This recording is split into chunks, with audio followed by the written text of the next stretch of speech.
nossa ideia, né?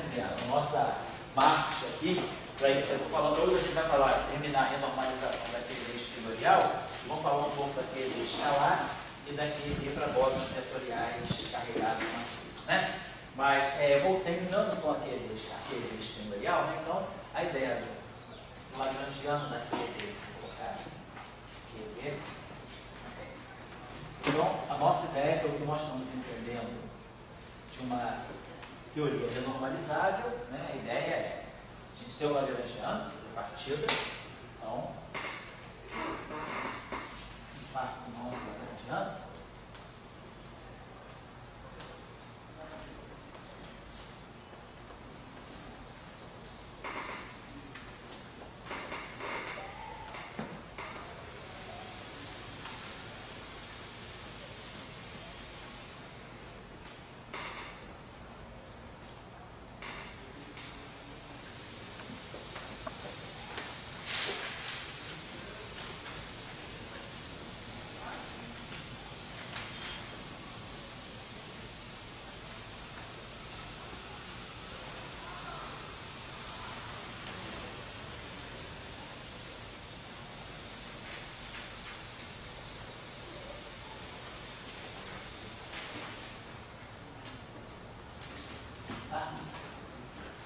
Então, a nossa ideia é a gente, já tendo feito a contagem de potência, né? Já tendo feito a contagem de potência e sabendo que a gente está diante de um modelo que é renormalizável, a gente já sabe todos os contratempos, todas as divergências que aparecem são do mesmo tipo dos termos que a gente tem no Lagrangiano. Então, a gente, quando fez a contagem de potência daquele eixo equatorial, a gente sabia que iam aparecer divergências com dois ais, né? Duas linhas de ais, duas linhas de si, duas linhas de A e duas linhas de si e uma linha de A. Não apareciam divergências com quatro linhas de si, nem com quatro linhas de A. A divergência com quatro linhas de A, né? Vocês estão lembrados que a regra, né? A contagem, né? De potência dos gráficos primitivamente divergentes daquele escalar era 4, menos o número de linhas externas de fótons, menos o número 3 meios, o número de linhas externas de 5. Então, mostrava para a gente que a gente estava diante de um modelo nem super e nem não renormalizado, é renormalizado. Então, nós temos que identificar gráficos com 2 linhas de A, gráficos 3 linhas de A, nós vimos que está zero pela invariância sobre conjugação de carga, a invariância C, né? Que a gente até chamou no primeiro semestre, né? Chamado Teorema de Furry, que mostra que só vão ter gráficos divergentes com 2 e 4. Aí os de 4 a gente tinha mostrado que a divergência também, devido à identidade de O, devido ao fato do Lagrangiano, do A ter sempre que ser transverso, então o gráfico que apareceria com 4 linhas externas, né? Então a gente já sabia o seguinte, tá? Então esse gráfico, vou colocar aqui, fazer esse resumo. Então, esse gráfico aqui, nós inclusive já calculamos, então diverge. Então nós temos visto que ele tem uma divergência logarítmica, vamos colocar assim, divergia logaritmicamente. Depois, o gráfico que tinha 3 linhas externas de A, ele é identicamente nulo pelo teorema de invariância sobre conjugação de carga.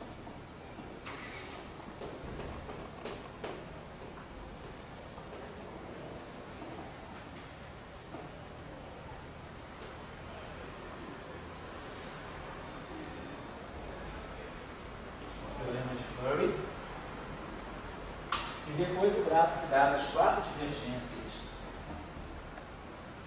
as 4 linhas externas, né? Lá, esse gráfico aqui, pela contagem de potência, ele passava, ele é convergente. O ultravioleta acredita transversalidade.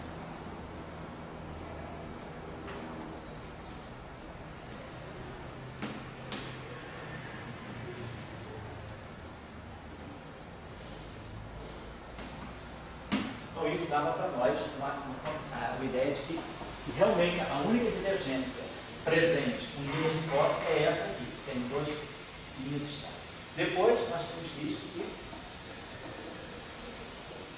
nós podíamos ter uma divergência em duas linhas externas do psi, que nós calculamos na aula passada, que é aquela chamada alta energia do elétron. Então, esse gráfico aqui apresenta também uma divergência logarítmica. Então, nós temos lá logaritmicamente divergente. Esse teorema uniforme, ele é independente se você tiver com W mais, W menos? Sim, se você souber as conjugações de carga, direitinho, sim. Só que com W mais e W menos, o conjugado de carga do W mais é o W menos, né? Mas você, aqui também, se você tiver três fótons, também é zero. Porque o fóton é conjugação de carga menos com paridade negativa. Então, desce com três fótons. Sempre que tiver QED, não importa se é QED é espinorial, se não é espinorial, qualquer QED, pegando só o fóton, o gráfico de pretinho de fóton vai dar zero. Bom, aí tínhamos isso aqui e depois nós tínhamos finalmente essa divergência aqui, que é a função de vértice, que também nós trabalhamos na aula passada, né? São duas linhas de psi, mais imediata, e também é logaritmicamente divergente. Nós já lembramos da aula passada que isso aqui nos levou ao chamado potencial de Uli. Né? Então, daqui saiu o potencial de Uli.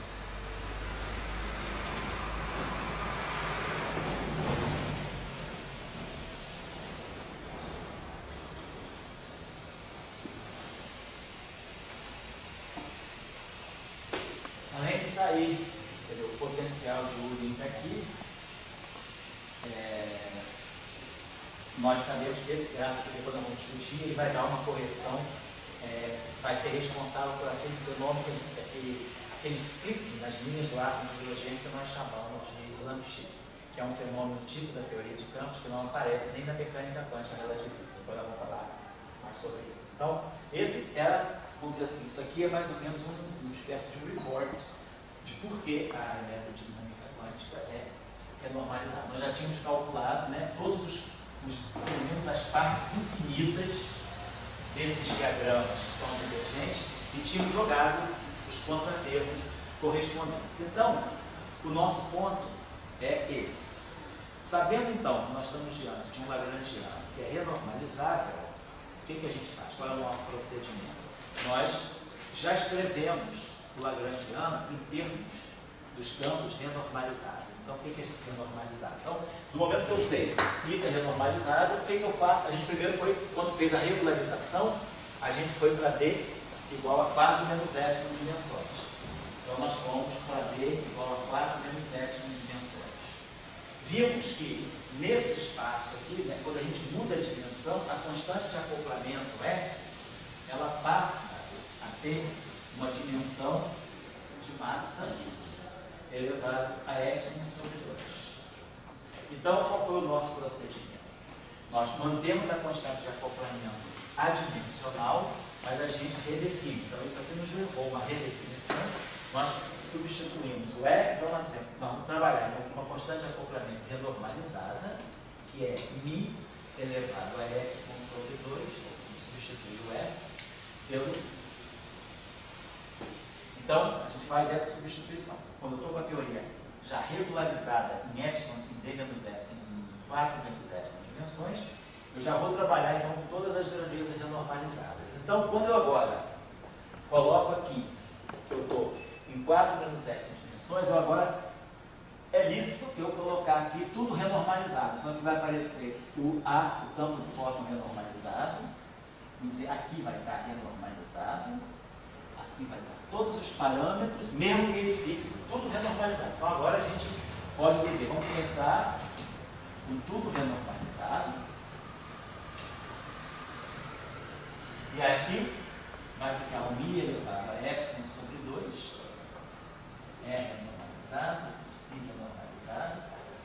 Então, no momento que está tudo renormalizado, a gente começa a jogar os contratermos.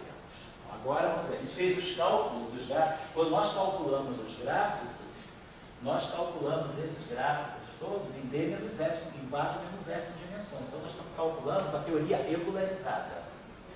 Por isso que a gente já coloca aqui, agora eu estou em 4 menos 0 dimensões. Então agora eu vou começar a jogar os contratermos. Então esses cálculos aqui das aulas passadas, eles nos deram os valores, né, os coeficientes divergentes de cada gráfico desse que a gente calculou. Então o que a gente fazia?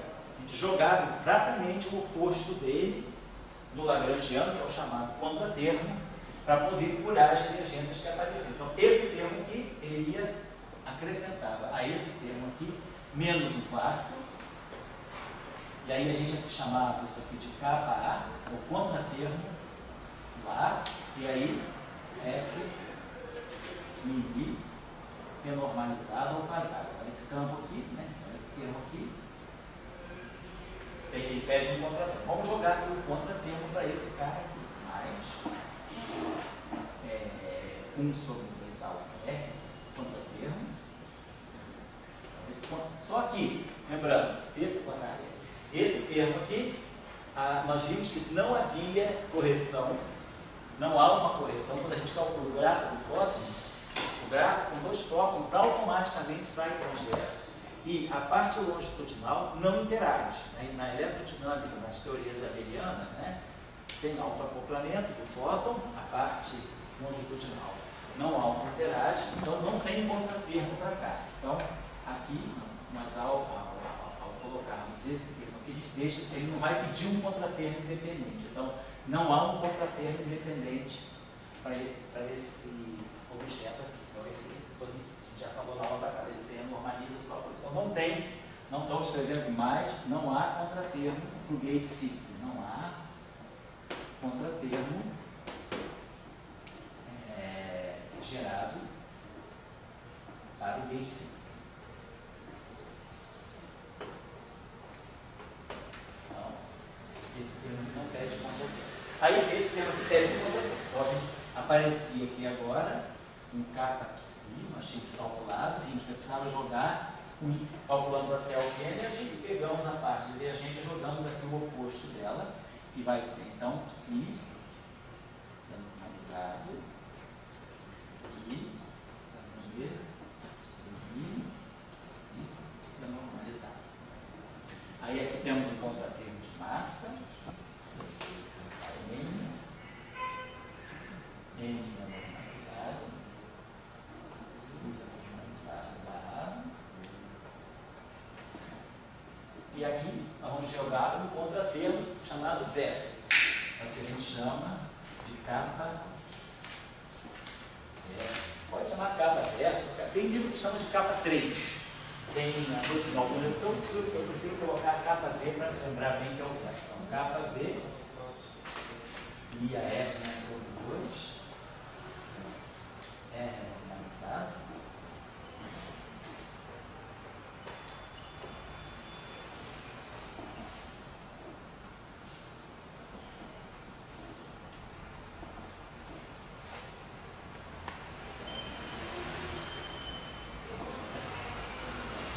Então, nós já definimos então, o lagrangiano de contratermo. Então, o lagrangiano de contratermo, ele vem porque nós fizemos os cálculos a um loop, identificamos as partes divergentes e já jogamos no lagrangiano aqueles termos com sinais opostos para matar justamente os infinitos. Feito isso, nós vamos passar agora para a etapa que é a renormalização, né? Isso aí agora é Foi? Isso aí agora é finito. Agora qualquer cálculo que eu fizer ao loop, isso aí é finito. No momento que eu jogo os contratermos, então, depois que eu joguei os contratermos, for fazer os cálculos, os contratermos já estão ali de prontidão para matar os infinitos que vão sair daqui. Você faz os cálculos por aqui, os contratermos já estão aqui para matar os infinitos. Oi, pessoal do Inmetro. Certo. Inmetro aqui agora. O pessoal do Inmetro entra aí agora, porque agora todo mundo pode fazer cálculos. Pode medir, né? Pode medir. Pode usar teu celular também. Vai ter nenhum divergente, vai ter nenhuma ultravioleta, um ruído ultravioleta atrapalhando sua conversa com a namorada, não. Pode ficar tranquilo. Então vamos lá. Então, quando a gente jogar esse termo aqui, basicamente o que eu estou fazendo é aquilo que eu já tive. Vamos pegar 1 mais kappa a meio AMI renormalizado. Então, isso aqui para nós vai ser o que a gente chama de ZA. AMI normalizado, AMI renormalizado. Isso aqui vai ser o que nós chamamos de campo beta.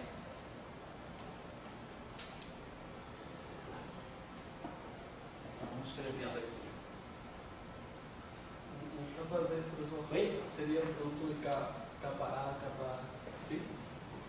Seria isso aqui, seria o seguinte, você escreve lá o seguinte, o primeiro termo, esquece dela, a combinação de cima. Basicamente, lá no primeiro termo, o que a gente tem é DNI, ANI renormalizado.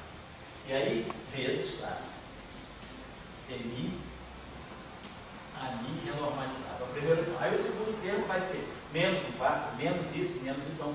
Aí vai, bota o menos fator, o menos 1 quarto. Vamos ter capa A, DNI, ANI renormalizado, DNI, ANI, basicamente é isso que eu vou colocar. Tá? Não estou nem colocando isso em cima e embaixo. Aí, ou seja, eu fatório isso aqui, 1 mais capa A, DNI, ANI, DNI, ANI. Aí eu pego a raiz desse cara, introduzo aqui, e a raiz desse cara introduzo aqui, redefino o campo pela raiz de 1 mais K entra aqui, e o outro raiz de 1 mais K entra aqui, que é o que eu chamo de Z. Então, é uma renormalização que a gente chama de multiplicativa. Não, não está nada não. Oi? Estou colocando nos braços. Oi? O carro dele. O que tem? Se seria para eu contar esse Não, ele é independente. Depois ele vai se juntar para renormalizar a constante de acoplamento. Vamos fazer isso daqui a pouco, tá? E método? Ele mede o AMB? Não, eu acho que ninguém mede uma MIB. Vamos dizer assim, você, na verdade, o que a gente vai medir daquele D? A gente vai medir a massa, constante de acoplamento, quer dizer, o método, a gente nunca espera medir o campo, a gente pede os processos de espalhamento, claramente, e os parâmetros. O que o método mediria é a massa do elétron e a constante de acoplamento, e a carga do elétron. Basicamente é isso. Só uma pergunta, Henrique, você teve na última aula? Não. Então é por isso. Não, mas não tem problema, pode perguntar. É só porque porque se você está perguntando, não, de repente você veio e realmente não ficou claro, mas já porque você não veio. Que a gente, não tem problema, não. Só porque a gente já tinha mais ou menos a base. Então isso ainda está sendo um pouco uma revisãozinha da aula passada, eu só estou melhorando, tá?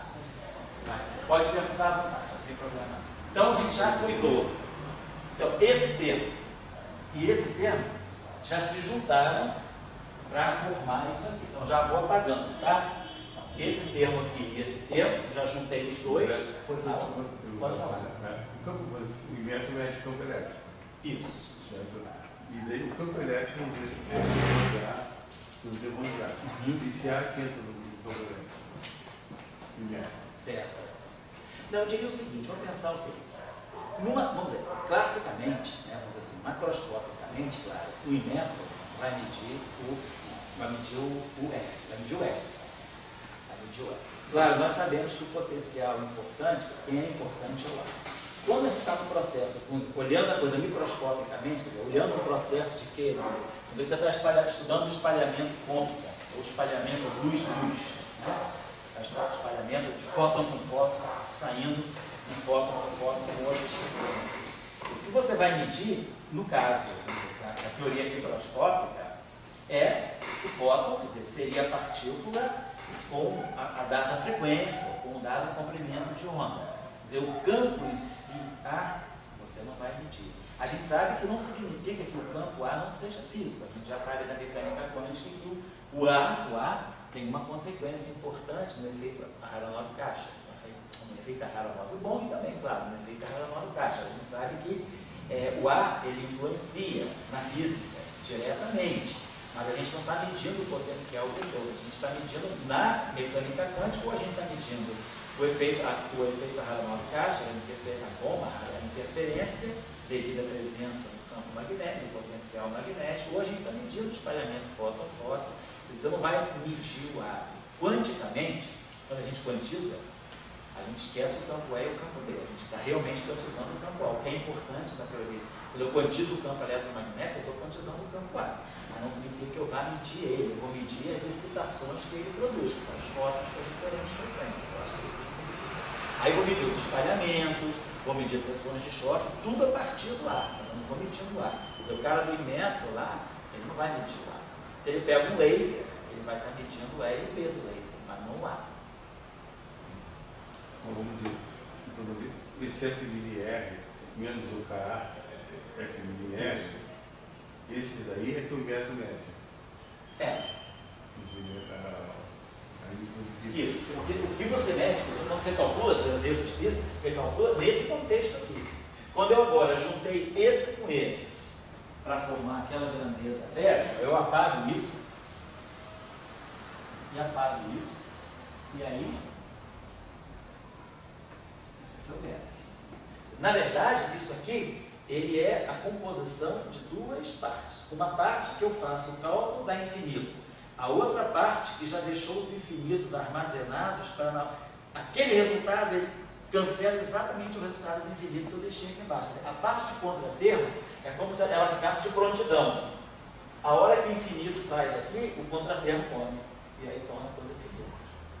Esse aqui é o mecanismo. Esse grupo de físicos que está lá no... eles vão pegar, você vai dizer, eles estão medindo beta. Não, eles não estão medindo beta. Eles estão medindo, eles fazem, vamos dizer, você quando, quer dizer, eles estão medindo a coisa finita. Eles estão medindo o renormalizado mais o contratempo. Se você quiser. Mas o beta, você está jogando os infinitos dentro dele. Na verdade, o que ele está medindo é o resultado do renormalizado com o contratempo. Formalmente seria o beta. Mas se você olhar o Ber, ele é uma grandeza, porque isso aqui é uma grandeza infinita, isso aqui é 1 mais epsilon. Aqui tem é 1 sobre epsilon, isso aqui é 1 sobre epsilon, isso aqui é infinito elevado a meio. Enquanto o epsilon está aí, enquanto você... Aqui, né, você lembra, a gente calculou esse coeficiente, era 6π ao quadrado, não, mas ele tinha basicamente um π ao quadrado sobre... π ao quadrado, né? 1 é 2 sobre 8π ao quadrado epsilon. Isso é o meu cargo. Calculou isso aqui. Então, enquanto o epsilon é diferente de zero, você está pegando isso aqui. Quando o epsilon tender a zero, que você volta para 4 dimensões depois que se regularizou, isso aqui é uma grandeza infinita. O epsilon está tendendo a zero. Então, esse cara que está aqui, formalmente, isso aqui é uma coisa infinita. Que a gente está dizendo. Então, por isso que o Lagrangiano ele só tem valor formal. Você mostra que você reagrupa o Lagrangiano renormalizado com os contratermos sob a forma do Lagrangiano BR. Isso é só para dizer o seguinte, eu consegui esconder todos os infinitos. Mas o cálculo eu estou fazendo aqui. Eu faço o cálculo com a grandeza renormalizada, mas com os contratermos de prontidão para matar os infinitos que saem daqui. Então, quando eu faço o cálculo aqui, quando eu olho para cá, eu vou calcular isso aqui. Aí isso aqui me produz 2 sobre 8π ao quadrado epsilon. Sai esse infinito daqui. Esse termo que eu apaguei que estava aqui, ele é menos 2 sobre 8π ao quadrado epsilon FF. Então, o infinito que foi produzido aqui, saiu desse cálculo aqui com as regras de Feynman ali, ele automaticamente foi engolido por aquele que estava molhando aqui. Então, com isso é que dá a grandeza finita. Sobre Beto Brandt, exímio do eletromagnetismo. Isso aí eu chego para ele. Não. E daí ele quer dizer, bom, agora como é que você vai chegar nas minhas medições? Daí você diz que aquele aniverso não está muito tratado, ele é infinito. Isso. Normalmente, você não poderia medir ele. Mas digamos, agora vamos dizer, nessa coisa, o FMR, de um lado ele é o que você mede, e por outro lado ele é a função do ar. Quer dizer, o FMNB, ele no fundo, ele armazena dentro de si a parte renormalizada e o contratempo. Isso, o cálculo físico é feito aqui. Eu tenho que ter o Lagrangiano renormalizado com os seus correspondentes contratempos. É isso, aqui que eu faço isso. Não, é perfeito. O que eu só estou questionando é o seguinte, né? Ele delimia a Niber menos delimia a Niber. Isso. O Niber está com aquela direção ali. O Niber está com a expressão que dá infinito. Quando você abre o BER, você vai ganhando o renormalizado e os contratempos. Quando você abre o BER, você reobtém a teoria colocar assim, é isso que a gente está fazendo na medida. O AMBER é simplesmente uma coleção formal para você dizer, daqui a pouco que esse lagrangiano se reduz ao lagrangiano normal daquele ali por tudo. É isso que a gente está dizendo. Mas agora dizer, onde é que eu faço o cálculo? Na verdade, quando você pega a coisa velha, você tem que abrir ela, porque é dela que vão sair os contratempos, para você fazer os cálculos. Automaticamente, quando você abre o lagrangiano velho, ele já se desmembra. Nisso, faz isso. Vou fazer o seguinte, eu vou dar daqui a pouco um exemplo já de uma coisa velha. E aí a gente vai ver, quando você abre a coisa velha, automaticamente você pode calcular. Eu sei que é meio assim enganoso você dizer, mas tudo bem, se está tudo agrupado no pé, na verdade, eu estou fazendo cálculo é que isso aqui é uma expressão meramente formal. Porque agora, se você olhar isso aqui, quando o epsilon tende a zero, isso aqui explode, isso aqui vai infinito. Então, você diz, isso aqui é uma grandeza infinita que não tem nenhum sentido para mim. Mas ela é uma composição tal que ela se abre em coisas que eu vou poder calcular. O infinito que está aqui, cancela o infinito que está aqui no contratempo. Isso está acontecendo. Isso é uma coisa meramente formal. Claro, mas que daí vai sair consequência importante para a gente compreender a função dela. Vamos em frente agora. Então, do momento que eu agrupei esses dois desses dois, isso aqui não pediu um contratermo nenhum. Então, o que eu posso fazer? O que eu vou fazer aqui simplesmente é substituir. Aquilo ali não pediu nenhum contratermo independente. Eu não vou juntar aquilo com nada, aquilo fica como está. Só que agora, no lugar do renormalizado, eu vou colocar o beta. Só que o A renormalizado é ZA menos meio vezes o AMBER. Então, quando eu colocar isso aqui pelo beta, vai aparecer aqui um ZA a menos 1. Aquela substituição. Mas aí, eu vou pegar esse ZA menos 1 aqui, bota no denominador. Vai aparecer um ZA aqui. E aí eu vou dizer, ZA vezes alfa R, ZA vezes o alfa R, vai ser o alfa R. Então, a minha constante de acoplamento, o meu parâmetro de fixação de gauge, ele se renormaliza via a função de onda do fóton, via a autometria do fóton. Então, aqui vai ficar 1 sobre 2 alfa R. Então, a renormalização, então o que eu estou querendo dizer é isso, a renormalização do alfa beta, ela não pediu, a renormalização do alfa beta, a renormalização do alfa, a passagem do alfa renormalizado para o alfa beta, ela não pediu um contratermo independente, ela foi às custas da renormalização da função de onda, porque não havia um contratermo, por quê? Porque a alta energia do fóton, pela identidade de Orton, a gente discutiu, ela já sai transversa. Então não tem nenhum infinito, na hora de eu calcular o gráfico, o 1 sobre epsilon, ele aparece em frente à coisa transversa, ele aparece aqui, e não aqui. Então a parte longitudinal não se renormaliza, que faz sentido do ponto de vista da simetria de gauge. Classicamente, eu desacoplei a parte longitudinal do fóton. Então eu espero que na teoria quântica, a parte longitudinal do fóton, ela não vai sentir nenhum efeito quântico, ela vai ficar como ela era classicamente, ela fica desacoplada. Então isso está dizendo aqui. A renormalização do alfa sendo feita pelo ZA, isso aqui é uma consequência da identidade de Orton, então isso aqui é uma consequência da transversalidade do fóton. Que na verdade a transversalidade do fóton é já uma consequência da simetria de gauge.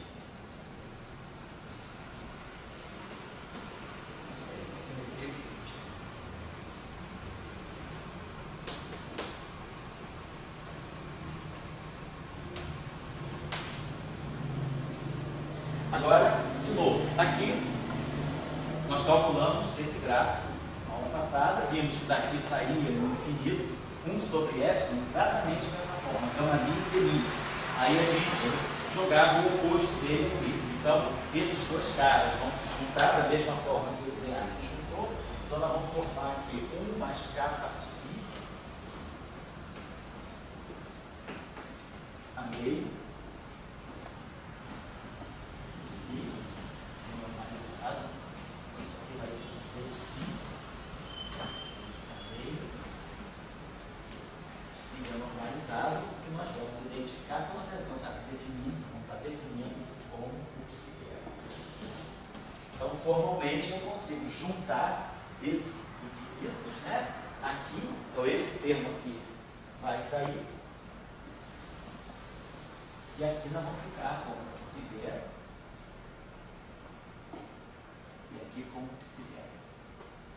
Já tinha dito para vocês, e não fiz no curso, em geral nem tem isso nos livros, mas é um resultado claro, conhecido de Dyson, da década de 50 aqui. Susto que eu tomei. Tomei um susto sem querer.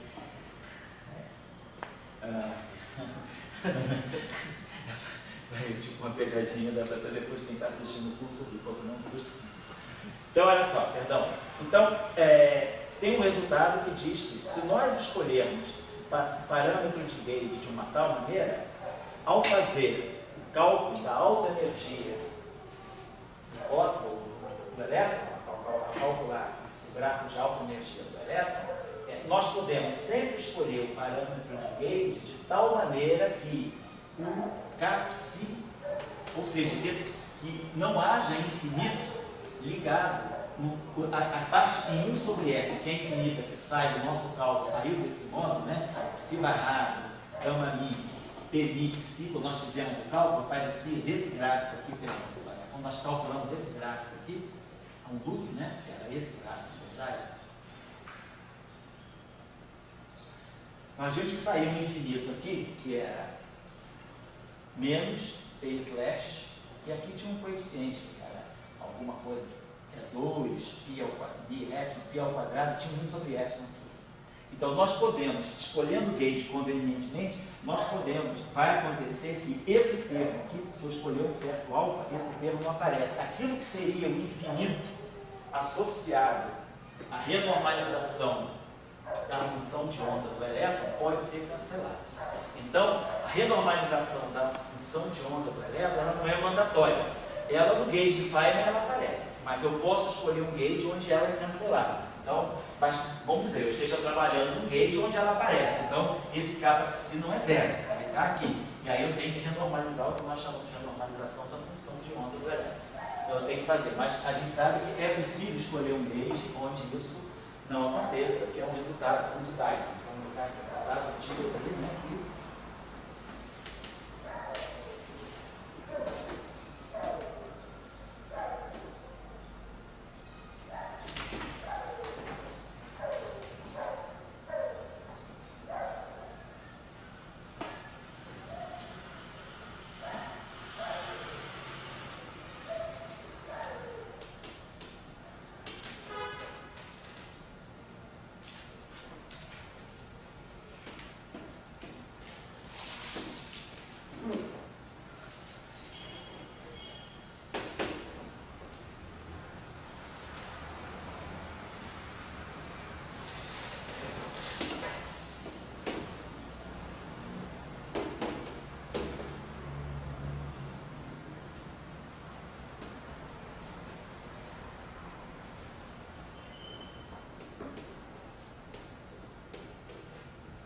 Nesse gauge, Kpsi ou assim. Mas, em gauge geral, isso pode aparecer. Agora, feito isso, então, nós já organizamos esse termo. Agora, nós temos que pegar esse termo com esse termo. Ao juntar esse termo com esse termo, ao juntar esse termo com esse termo, eu já renormalizei a função de onda. Então, o psi renormalizado já é Zpsi a menos meio psi zero. Então, ao juntar esse termo com esse termo, eu já vou substituir isso aqui pelo campo Baire,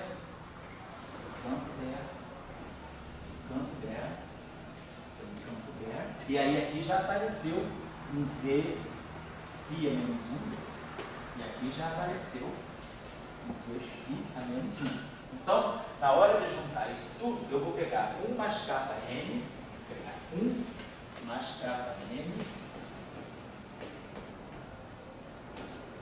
Z psi a menos 1, n renormalizado. Isso aqui, esse 1 mais kappa n, eu vou chamar de contratermo de massa, vou chamar de Cn. Aí eu tenho Z psi a menos 1, tenho a massa renormalizada, e isso aqui é que eu vou identificar com a massa dela. Então, a massa, quando eu renormalizar normalizo a massa, eu levo em conta a normalização da função de onda e o próprio contratermo de massa. Então, tem um contratermo de massa e automaticamente ele se junta com a renormalização da função de onda. Então, a renormalização da massa, ela não é sozinha.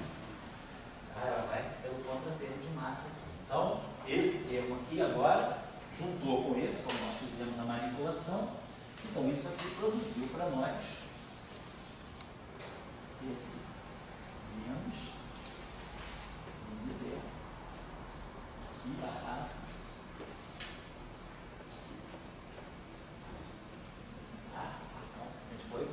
Então, vocês estão observando que está nascendo um lagrangiano formal, BER, que tem a mesma forma que o lagrangiano clássico de partida, que é justamente o que acontece na teoria, que a gente espera de uma teoria renormalizada, que eu consiga, no fundo, camuflar todos os infinitos dentro dessa definição de tudo que é BER. O IBR é 0,51. Então, 0,51, depois da teoria. O que nós falamos da outra vez? Pega a chamada alta energia do elétron, joga o contratermo e desaparece o infinito. Quer dizer, quando eu fiz o cálculo com tudo renormalizado, o polo do novo propagador do elétron é que vai ser o 0,510. Quando a gente pegar tudo isso, isso aqui é só escolher. Tá? Quando você fizer olhar, a gente calcular ali o polo do propagador, se você tirar o polo do propagador ali, ele é P menos MD. Vai ter a função de onda, vai combinar a função de onda com a renormalização da massa para te dar o polo. A partícula, a massa física, não é nem a massa renormalizada. Isso eu vou fazer na próxima aula. A massa física é uma função da massa renormalizada e da constante acoplamento renormalizado. Quer dizer, quando você renormaliza na teoria, você vai ver o que é, afinal de contas, a massa das partículas. A massa das partículas vão ser os polos dos propagadores depois da teoria com os contratermos. Quando eu pego a teoria completa com os contratermos, eu vou rever os polos. E aí, esses polos que vão sair, eles vão ser função dos parâmetros renormalizados. Quer dizer, a massa renormalizada. O que é a massa do elétron? A massa física do elétron é calculada em teoria de perturbação como função da carga renormalizada e da massa renormalizada. A massa física não é necessariamente a massa renormalizada. A massa renormalizada é finita, mas o que é o valor que a gente mede é a massa física. Isso eu vou colocar na aula que vem. Eu vou querer fazer isso lá. Eu pergunto assim, o que é a função do INVR e do EBR? Na função de quê? Eu entendo. Entendi. Não é, quer dizer, não é função. Aquilo que está ali é formal. Quer dizer, quando você abre o MBR ou o CIBER, é que você vai. Quando você faz o cálculo perturbativo, tudo bem, isso aqui está aqui. Agora, quando você vai passar para o cálculo perturbativo, você sabe que aqui dentro você tem um Z, psi, a meio, Z, psi, a meio. Você vai ganhar Z, psi, que é psi renormalizado, psi renormalizado. Aí você abre isso aqui é 1 mais cada psi. Aí você vê, isso por sozinho dá um infinito, mas o infinito que já está aqui cancela esse. Então, quando você faz o cálculo na prática, você reabriu isso em função daquilo que tinha. E aí, quando você vai calcular o polo, quando você vai fazer a função corrigida, vai rever quem é o polo. Quem é o polo depois que eu fiz os cálculos no loop? E aí vai ser função só dos parâmetros. Porque quando você faz teoria de perturbação, você faz com MR, faz com ER, você não faz com MBR e EBR.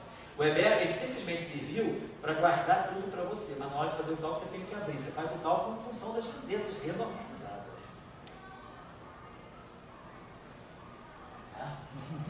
É isso assim mesmo, é meio chatinho. É uma questão de perceber, quer dizer, é por isso que a teoria da renormalização é muito criticada, no sentido de que ela esconde muitas coisas, né? Fica muita gente confunde o que é o renormalizado, o que é o BER, o que é o contratermo. Eu estou dizendo para vocês que o ponto de vista prático é esse.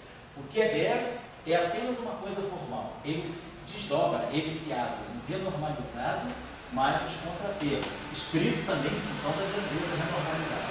E aí, fazendo esse cálculo total aqui, é que eu ganho grandezas finitas. O que é finito sai daqui. Depois que eu abro o BR renormalizado mais contratermo, tudo que é infinito que sai daqui, cancela automaticamente no que está aqui, e aí o cálculo final é finito nesse referencial. prática é isso que a gente faz.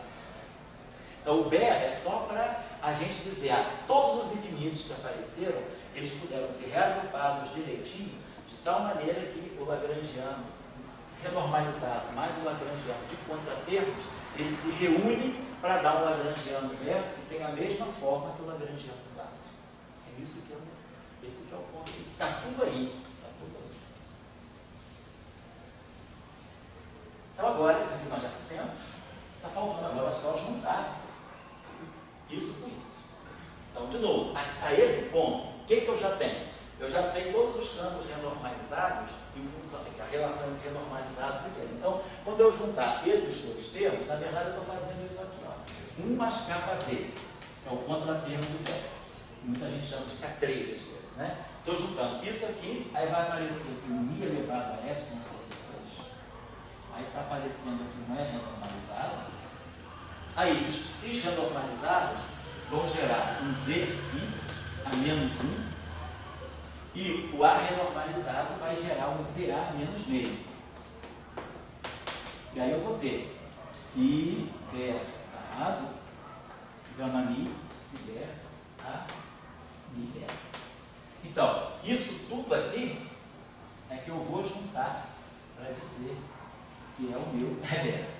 Aí vai ficar bonitinho, ó. BER, psi BER, gama mi, psi BER a mi BER. Exatamente a cara do lagrangiano clássico de invariante de Gauge. E é o que é o vértice de Gauge. Então, como é que eu vou renormalizar a carga? Então, a renormalização da carga, eu vou botar tudo no quadro, só jogar aqui essa observação do Dyson. Então, a renormalização da carga está aqui.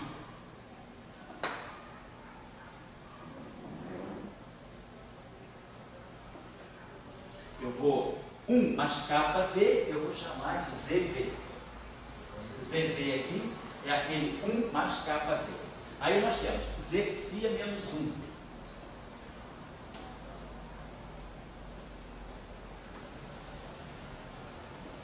Aí nós temos CA menos meio.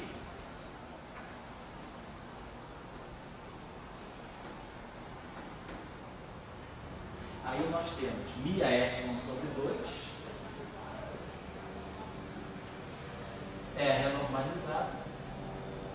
Então isso aqui é que vai ser a linha de carga. Então a carga BER, ela se renormaliza levando, ela então usa, se vocês observarem, a renormalização da carga em princípio, uma teoria geral. A renormalização da carga, ela não pede só a renormalização do vértice. A gente sabe que a carga dá um vértice. Então, quando eu renormalizo a carga, não significa que os efeitos de renormalização da carga não estão única e exclusivamente na renormalização do vértice. Eles estão ligados também. O que renormaliza a carga no final do dia é a renormalização de cada campo que está no vértice. Então, por exemplo, se eu tiver um vértice com 5 campos, tiver alguma coisa assim, campo A, campo B, campo C, campo D, isso aqui foi o vértice, então eu vou ter que ver o vértice, a renormalização de cada campo, tudo isso vai se combinar para nos dar no final do dia a renormalização da carga. Na aula passada nós falamos, agora vamos elaborar mais, os cálculos mostraram na aula passada que o contratermo do vértice KV é igual ao K psi. Então, o ZV é exatamente igual ao Z psi.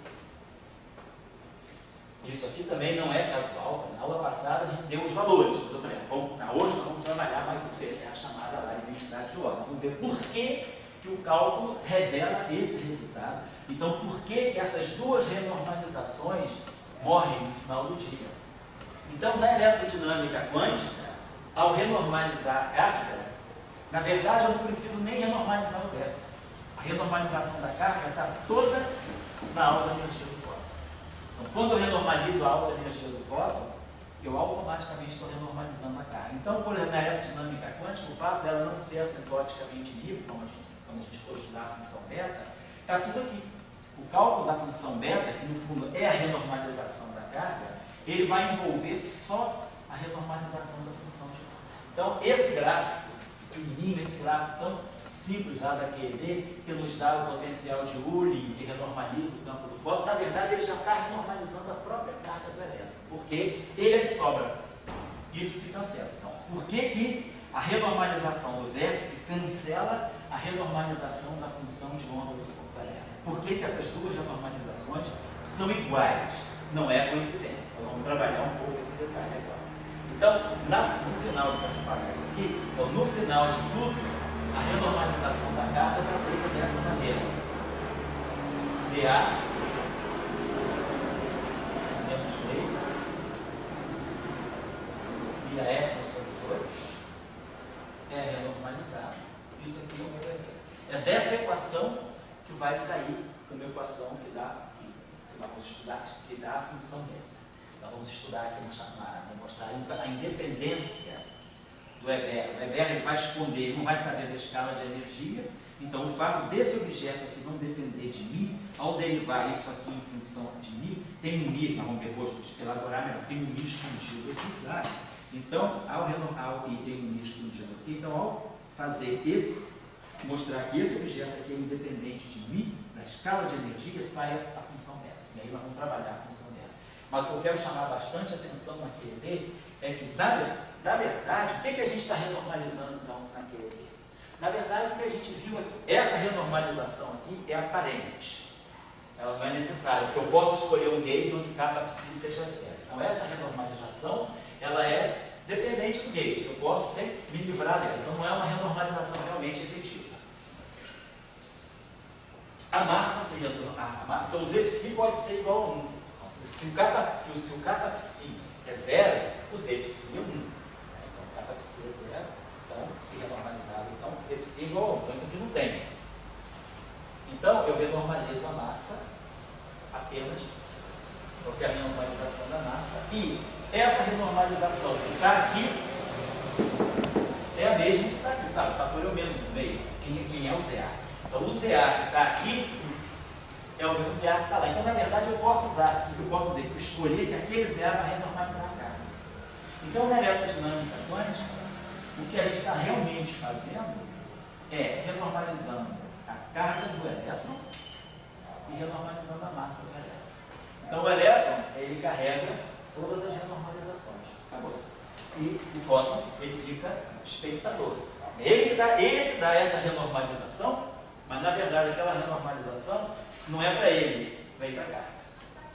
Então, eu posso dizer que a eletrodinâmica quântica é uma teoria renormalizável e que, no final do dia, eu renormalizo a massa do elétron e a carga do elétron. E acabou-se. Só isso. Claro, com toda essa confusão de duas aulas para cá, cálculo infinito, não conta tempo, mas é isso que está acontecendo. Então, essa equação vai ser muito importante para nós. E essa equação vai estar mostrando que todo o efeito da renormalização está na carga do elétron e na massa do elétron. Sobre essa equação. Depois nós vamos trabalhar melhor isso, por enquanto tem uma cara meio formal. Então, nós já entendemos para onde os infinitos foram. Então, com tudo isso que a gente foi fazendo, o papel, né, quer dizer, o papel não, a evidência de que a teoria é renormalizável, aqui no final de tudo, esse vértice aqui também se limpou todo, e aí nós ganhamos esse objeto aqui, ganhamos uma carga, no sentido dela, os campos também,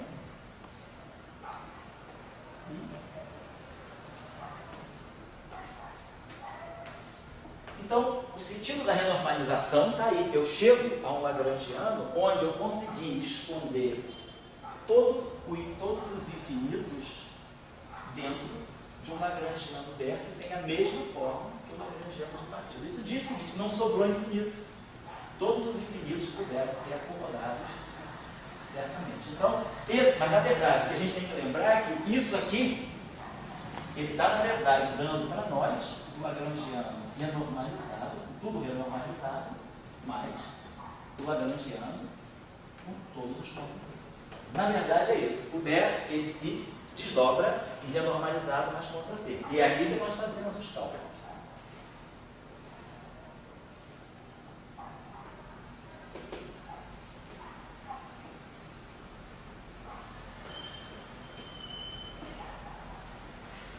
E aí, aqui, mas aqui então sai tudo finito? Não, aqui sai infinito.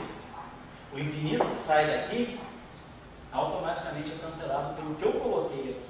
Então, quando eu introduzo o lagrangiano de contratempo, que vem dos meus cálculos, eu já coloco ele aqui para matar os infinitos que vão sair daqui. Então, o lagrangiano renormalizado, se eu fizer os cálculos com tudo renormalizado, esse cálculo não é infinito, eu preciso do contratermo. É o renormalizado mais o contratermo que me dá um resultado finito. Então, aqui fazemos os cálculos, né? Os infinitos, vou colocar assim, os infinitos produzidos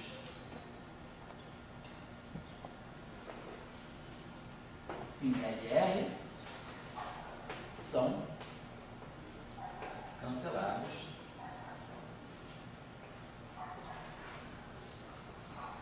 pelos contratermos correspondentes.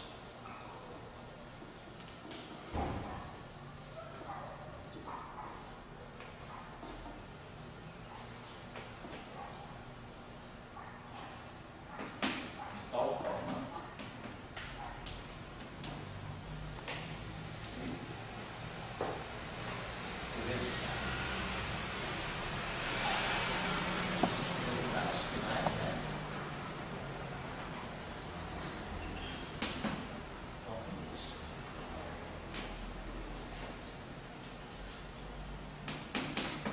Essa é a questão. Isso, se vocês entenderem que é isso, mas isso é uma coisa que a gente tem que entender fazendo também. A gente, uma pessoa contando, a gente não, mas é meio confuso contar no livro. Essa discussão fica, você não sabe direito onde você tem que calcular. Estou colocando para vocês assim aquilo que foi também a minha dúvida. Quando eu estudei, eu tive aula, mas na aula também eu percebi, depois eu estudando, preparando para os exames, é que eu pude entender o resumo de toda a história. Mas a história não é essa, tá? Eu tinha uma pergunta se eu estou num concurso do IBEM. Sei. E daí, fazendo isso aí que você está falando do quadro dele. E daí o cara me diz, vem cá, você aqui do IBEM. Onde é que você vai pegar a sua teoria? De onde você. Eu entendi que você botou uma etc. Mas nessa discussão de BR, R e contratempo. Onde é que está a fonte teórica? Sim, para o IBEM. Por que você vai usar? Vamos dizer que você vai usar, você vai precisar de elétrons. Tá? Então, o que é o elétron para você? Tem eletrodinâmica quântica. O elétron tem uma carga. O elétron tem uma massa. Como é que eu vou ler a massa? Aí você vai fazer o seguinte. Pega-se, nesse nível aqui, pega-se, você já tem, vamos colocar se você tem o... Sim, não posso fazer isso aqui. Você vai ficar aqui, sempre nesse âmbito aqui.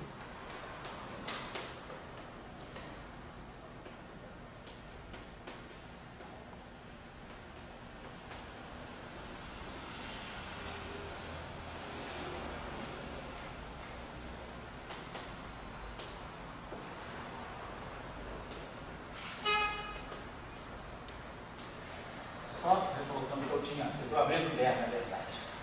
Esse BER aqui é Z, 1 mais K, então sai 1 mais K. Esse gainha aqui vai sair aqui.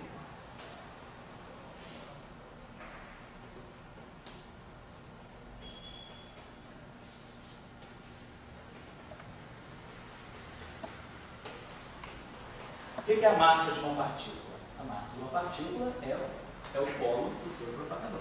Teoria quântica de campo, porque assim a gente olha. A massa é um parâmetro que está no lagrangiano, mas nem sempre o parâmetro que está no lagrangiano é a massa da partícula. Então a gente sabe que a massa da partícula, das partículas de uma teoria quântica de campos, elas estão, em última instância, elas são os polos dos propagadores. Esses polos dos propagadores podem ser uma combinação de parâmetros que estão no lagrangiano. Por exemplo, o potencial de Higgs, quando tem na teoria eletrofraca, quem é a massa do Z0? A massa do Z0 ela não está nem presente no lagrangiano. Ela sai depois que há quebra espontânea da simetria e a gente identifica um polo que vai aparecer proporcional à constante de acoplamento de gauge e proporcional ao valor esperado do vácuo do Higgs. Então isso aqui acaba sendo a massa dos bósons de gauge. Então ela sai como função dos parâmetros que estão no lagrangiano. Então, ou se eu tiver uma teoria, Uma teoria Φ4, por exemplo, quando eu olho para o propagador, eu vejo 1 sobre K2 menos M2. Então, coincide da massa que está no polo ser a massa que está no lagrangiano. Mas isso nem sempre é verdade. Então, o que a gente sabe é que, para olhar a massa numa teoria quântica de campos, eu tenho que pegar o propagador daquele campo, e aí a massa da partícula associada àquele campo vai ser o polo do propagador daquele campo. Então, o campo que está aqui é o campo psi. Então, na hora de eu tirar o propagador aqui, eu vou ter que inverter essa estrutura. Então, eu vou ter uma estrutura aqui que vai ser Nós estamos com a equação de Dirac, né? Isso. A equação de Dirac eu sei muito bem. Uma coisa bola, etc. Mas eu tenho essa aqui, no fundo, somando tudo isso aí, daria uma equação de Dirac de volta. Até aí estaríamos falando primeiro. A gente lembrou a equação de Dirac. Agora, o que eu alimento gostaria de saber é o seguinte, se eu tivesse um erro no meu KM, eu errei na conta. Eu já erraria na minha predição da minha medição. Claro, claro. Porque na hora que você fazer, se você for fazer um espalhamento, né, vai estudar um efeito Compton lá, um espalhamento elétron-fóton. Se você errou no teu M, no teu KM, você vai errar na massa física. Você vai porque, na verdade, quando você faz esse cálculo aqui, isso aqui vai te trazer capa, ele vai te trazer, vai cancelar o infinito. Nós temos uma parte finita que sai daqui. Só a parte finita é o que fica. Eu tinha mostrado isso. Lembra que eu mostrei para vocês que a parte finita do propagador do fóton era algo desse tipo, a gente chama de finito, que era um escalar de K2, ele tinha um coeficiente aqui que era 2 sobre alguma coisa aqui ao quadrado, tudo finito, e aqui ele tinha K2. Então eu sabia que quando o momento do fóton é muito pequeno, a parte finita que corrigiria o polo do propagador do fóton é zero. Então o fóton não ganha massa. Mas se isso aqui não dependesse de K2, se isso aqui fosse uma coisa constante, o fóton teria ganhado massa pela correção radiativa. Então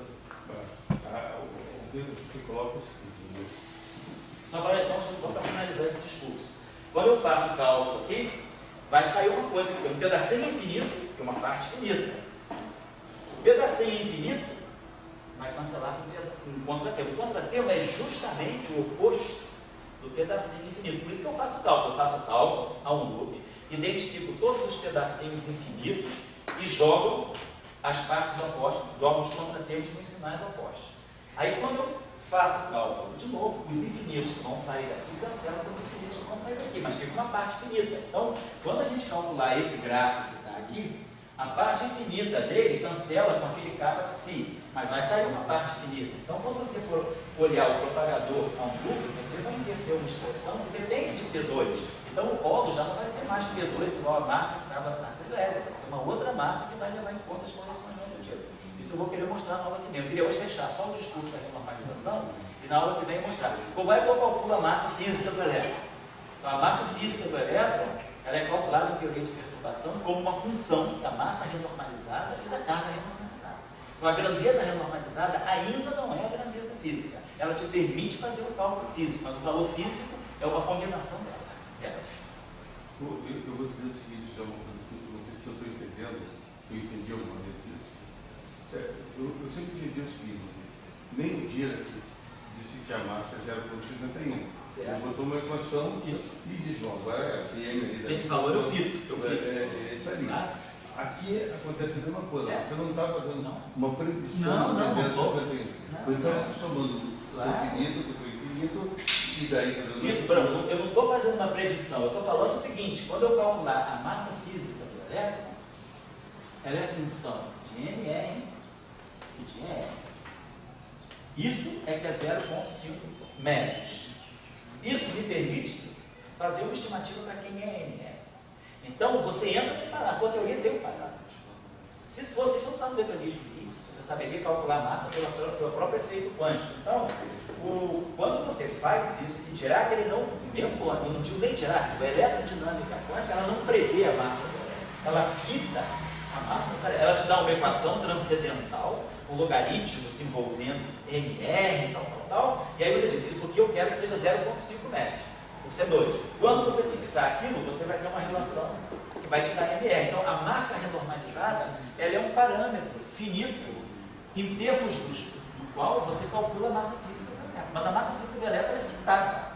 Você vai ganhar essa função transcendental, uma função que depende de R, as potências de R, log de não sei o quê. Isso aqui você vai dizer, isso aqui é 0,5 metros por C2. Aí você vai ganhar uma relação entre isso e isso. Aí depois você tem uma outra relação que vai te permitir ver quem é a carga. Será que eu consigo fixar a carga? Aí a gente vai ter o discurso da função beta. Beleza, a carga, mas a carga ela depende da energia. Então, quando eu meço a carga numa escala de energia, eu posso ter um valor. Quando eu medir a carga do elétron numa outra escala de energia, eu tenho outro valor. Então, o que é a constante fundamental da natureza é o E.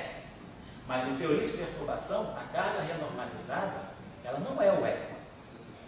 Carga renormalizada, o que é o E é o valor da carga renormalizada numa certa escala de energia, que tem que ser baixa, porque se eu começar a colocar efeitos muito altos, à medida que você aumenta, você joga mais energia para a partícula, ela pode se acoplar a campos mais pesados, que a QED nem contempla. De repente o elétron está acoplado com Z0, de repente o elétron está acoplado com W+, trocando neutrino. E aí, isso tudo vai mexer na carga do elétron. Então, se você começar a medir a carga de uma partícula com uma energia muito alta, você vai estar vendo outras interações daquela partícula que a teoria inicial não prevê. Se eu quero ficar no regime da QED, para eu ter certeza, foi a filosofia do início do curso, para eu ter certeza que eu estou falando de processos de QED, eu vou ter que estudar esses processos sempre a energias bem abaixo de 10 a 2 GeV. Senão, os efeitos eletrofracos já começam a entrar no elétron. O elétron já começa a interagir com o Higgs, se ele existir, mas pelo menos o elétron, com toda certeza, ele vai interagir com o Z0, o elétron vai estar interagindo com os Ws. Então, à medida que você aumenta muito a energia, a partícula começa a ter outras interações. Então, isso reveste a carga no elétron. Afinal de contas, o que é a carga da partícula? É a medida da sua interação. Se ela começa a interagir com um mundo muito maior, a carga dela está mudando. Então, a carga corre. Então, na QED, esse valor aqui também é um valor que a gente chama de valor running. Então, isso tudo está ligado a uma escala de energia. Esse cálculo aqui não é trivial. Tá, então, a gente tem esse discurso que eu queria fazer na próxima aula. Não sei se vai ser na aula de amanhã ou na próxima, mas eu queria finalizar o discurso geral da renormalização para a gente entender formalmente como é que a coisa funciona. Agora, na prática, como é que eu calculo a massa do W+, na teoria renormalizada? Como é que eu calculo a massa do elétron na teoria renormalizada? Então, eu estou dizendo, os parâmetros renormalizados, o cálculo que sai daqui, ele simplesmente mata o infinito, mas vai sobrar uma função, porque o polo do propagador novo vai ser uma função dessas grandezas. E é isso que eu vou interpretar como a massa do elétron. Mas como você falou, eu não estou prevendo a massa do elétron, eu estou interpretando esse valor como a massa do elétron. Eu tenho parâmetros, a minha teoria tem parâmetros. E a QED tem dois parâmetros, a carga do elétron e a massa do elétron. Isso aí, ela não prova qual é o valor. Ela usa esses parâmetros para calcular o valor físico. Então, quando eu renormalizo a massa e a carga, como eu falei ali, eu estou te dando os dois parâmetros em termos dos quais você vai poder expressar a massa física do elétron e a carga física do elétron. A questão fica diminuindo qual o sentido físico, do MR e do EF. Bom, aí a questão é por isso que Dirac não gostava da renormalização. É uma teoria. Dirac nunca aceitou, ele nunca postulou isso. Uma teoria boa não pode ser renormalizada, ela tem que ser finita. Isso, o que significa? No fundo, qual era a preocupação do Dirac? É que se a teoria é renormalizada, você vai ter sempre parâmetros à sua disposição em termos dos quais vai calcular grandezas físicas. Você não faz grandes previsões. Aí dizer, mas se a teoria é finita, eu não preciso de nada. Então, se a teoria é finita, os valores que eu calcular já são os valores físicos. Essa que é a discussão.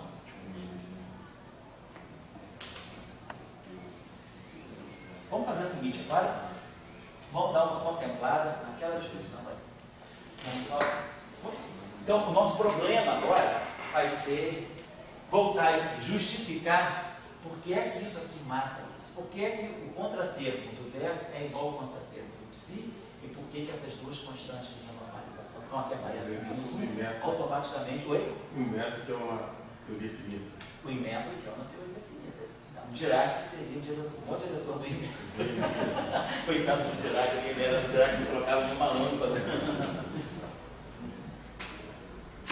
Vamos lá então. Vamos pensar então uma coisa. O que terra. Quando a gente pega o Lagrangiano, vamos pensar uma coisa bem simples agora, bem terra a terra. Quando a gente pega o Lagrangiano de Dirac, né? Psi barrado, já acoplado com o campo fora, tá? I, gama mi, d mi, psi, menos m, psi barrado, psi, menos e, psi barrado, gama mi, psi, a mi. Esse Lagrangiano é invariante de Gauge. Quando eu faço a transformação de fase do psi, quer dizer, digamos, o psi' é exponencial de I é alfa psi e o alina mi, delta mi, vou botar aí, ó. Delta psi é I é alfa psi e o delta ami é d alfa. Quer dizer, se eu fizer a variação disso aqui, né?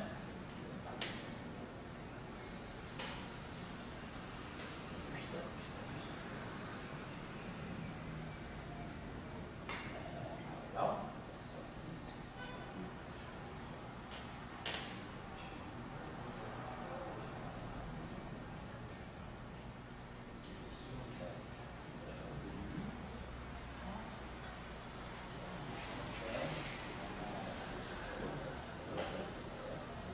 Então, quando eu colocar Esses dois campos, Oi? eles seriam associados numa geometria. Sim, Acho que você ia falar mais. eu diria que sim, mas a palavra melhor é associados.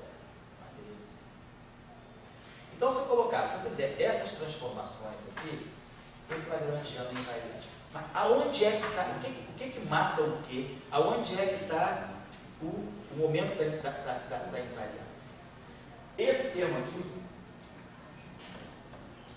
se a gente colocar, vamos contar talvez até a transformação finita fique mais óbvio por causa das fases. Vamos pensar o seguinte: psi' é exponencial de I é alfa psi.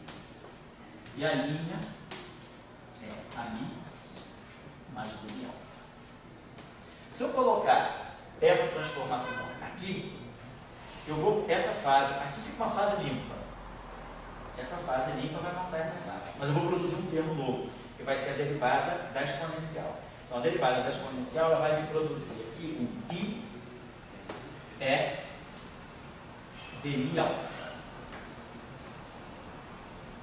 E aí esse termo aqui vai ficar em cima. Deixa eu botar isso aqui direitinho, que isso aqui é bem crucial. Então, o que a gente vai querer fazer agora? A gente vai querer entender a origem da identidade de Ward que relaciona essas duas renormalizações, ou que relaciona o contratermo do vértice ou o contratermo da função de onda do elétron. Não vou fazer isso usando a integral do caminho, então, né, não é o objetivo desse curso, eu não vou fazer integral de caminho no próximo curso, mas eu vou fazer isso usando uma argumentação mais física, que é bastante fácil de compreender também. Então, quando a gente colocar aquelas transformações naquele Lagrangiano, nós vamos produzir esse termo aqui. Então, aqui. Agora o caminho agora é, vamos chegar na identidade de ordem. Então, o nosso caminho agora é produzir a identidade de ordem, que nos coloca a relação entre kappa, psi,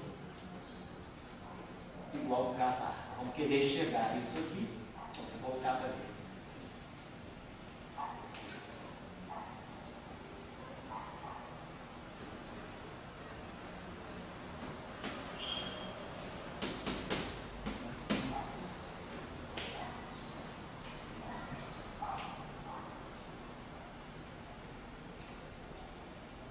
Então vamos lá.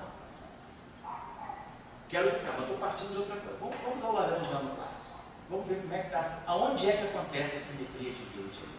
O que poderia perturbar a simetria de Gauge, mas por que há o cancelamento? O que está acontecendo aqui? Quando eu fizer as transformações de Gauge, a fase daqui é uma fase aqui. A fase que está aqui, ela vai ser sujeita a uma derivada. Ela vai produzir um termo que vem da derivada da fase. Quando eu derivar essa exponencial passa, mata com a daqui. Então, o termo que quebra